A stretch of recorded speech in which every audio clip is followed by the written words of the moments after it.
Good morning and welcome to the first of this week's Thoughts for the Day. It seems I've spent a lot of time recently talking about anger. I think I've talked about it certainly a couple of times in Thoughts for the Day. I've talked about it in preaching on a Sunday morning. This week today I'm going to take a different view of anger, and because I've been speaking to someone in the past week who's incredibly angry with God, and just wanted to explore some of that with you. You know, people feel angry with God for all sorts of reasons. Could be the death of a loved one, particularly an untimely death, the loss of a job, not being able to provide for the family, a marriage that despite everyone's best efforts just can't be fixed. All sorts of reasons. And all of these can be reasons for feeling angry at God. But it's not only those major sort of life events, those major painful and traumatic events that trigger anger. People can become angry at God because of a series of unrelated disappointments and perceived injustices or betrayals or repeatedly unanswered prayers over long periods of time.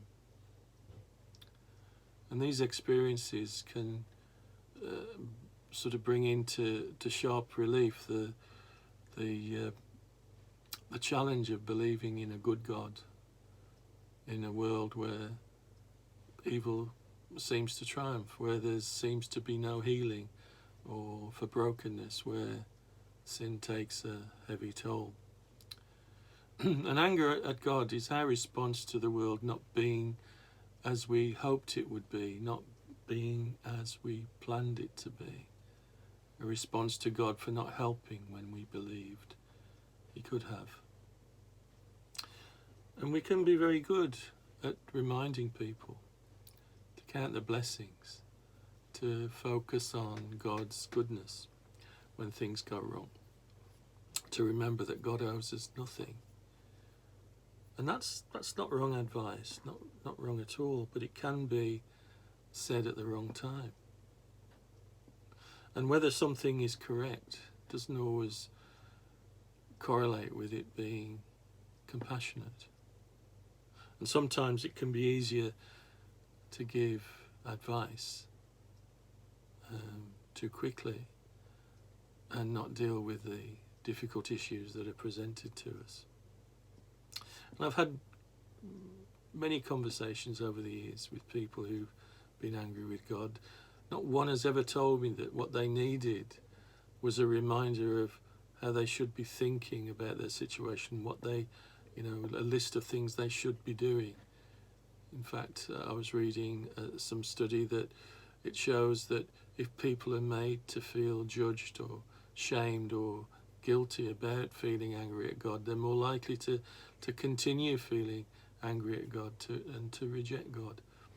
And in contrast, people who said they were supported when they disclosed their anger reported a sort of greater engagement in their faith life and their faith journey and more spiritual growth. When bad things happen, we have an innate need to make sense of it by searching for causes. Why did this happen? Why did that happen? And when we can't make any sense of something, we might blame God. We may think that God caused the negative event to happen, or we may think that God desired to prevent the suffering but refrained from doing so because of some reason that we may or may not find sufficient.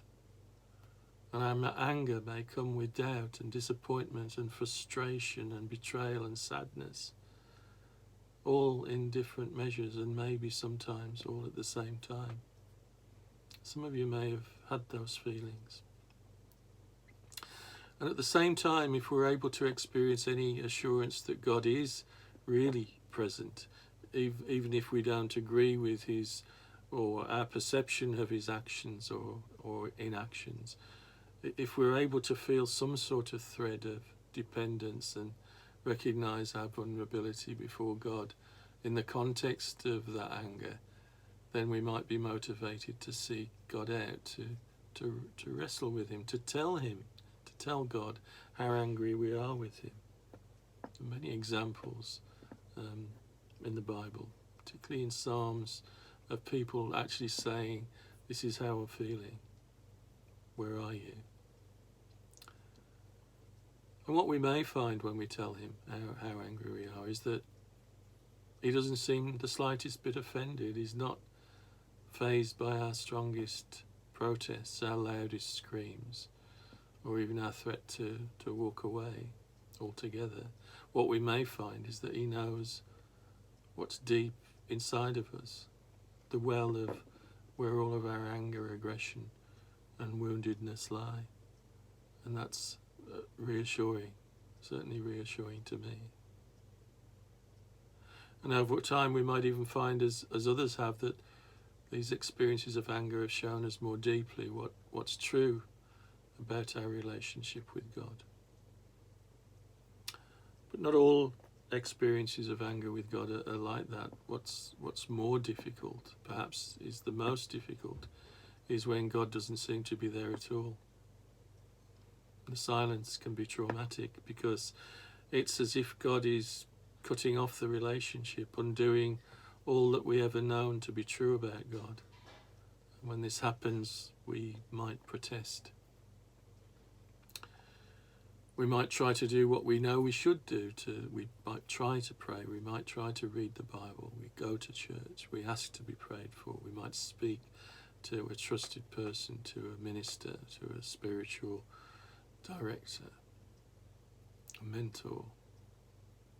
But when God's utterly silent, those things might not bring the comfort that they normally do. They only can seem sometimes to magnify the gap between how we want to feel and how we actually feel. God's continued silence feels like a deliberate turning of the back. I read a biography of Mother Teresa some time ago and was surprised, but strangely comforted, that she felt for many years that God was silent in her life, a long, long time. And she was given no relief from God's silence until the end of her life. And she struggled deeply with that. But for me, it was an example of a remarkably deep and true faith. And we see that silence too in the book of Job, don't we, where Job he's had total loss of the world that he once knew. And for 35 chapters of the book, God is silent while Job goes through despair and injustice and grief and self-pity and anger and indignation. And it's only when Job and his friends have exhausted their own logic and their own arguments, and when Job has finally and fully expressed his anger and his ambivalence about God, that God finally arrives, God finally speaks. But he doesn't speak to explain or to reason. He just speaks to simply assert that his reality, that he is there and he's been there all through. And in response, Job says, my ears have heard you, but now my eyes have seen you. And somehow that experience of trauma and suffering, of argument and reasoning, and of anger and rage, opens Job's eyes to God, and he's finally able to see God.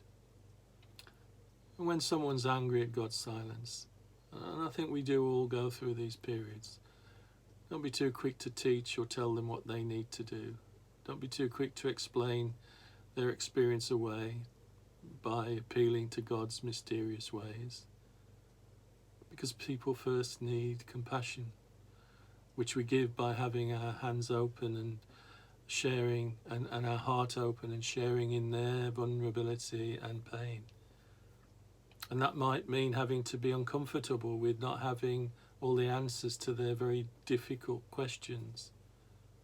It might mean sitting with them and simply being with them with no expectation on them to think or feel any differently, but with complete faith in God to bring what feels dead back to life.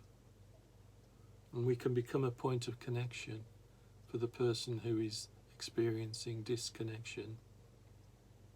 We can silently pray when they cannot, and we hope that through their experience they might once again be able to see God just as Job did.